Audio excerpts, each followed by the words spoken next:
वाजवा.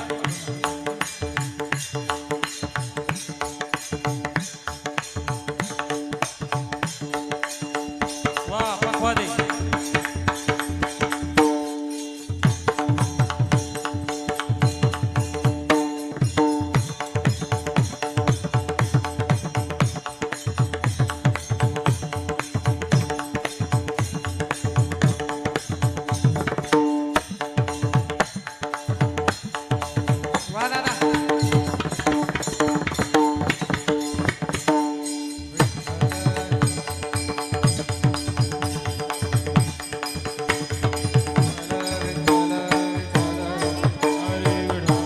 आहेत चोपदारासाठी जरा टाळी वाजवा बरं सगळ्यांनी एकदा.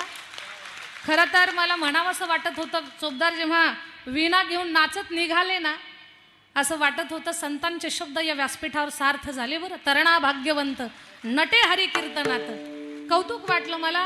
आणि तो सगळा सोहळा वीणा घेऊन जाणं, चाल गाणं, एवढा भरगच्च भरलेला मंडप, श्रोत्यांची मांदी आडी, व्यासपीठ एवढं साधू संतांच्या उपस्थितीनं सजलेलं, असं वाटतंय पंढरपुरात जो आनंद आहे सोहळ्यात तो इथं प्राप्त झाला. पहा, पंढरीच्या सोहळ्याचा तो आनंद.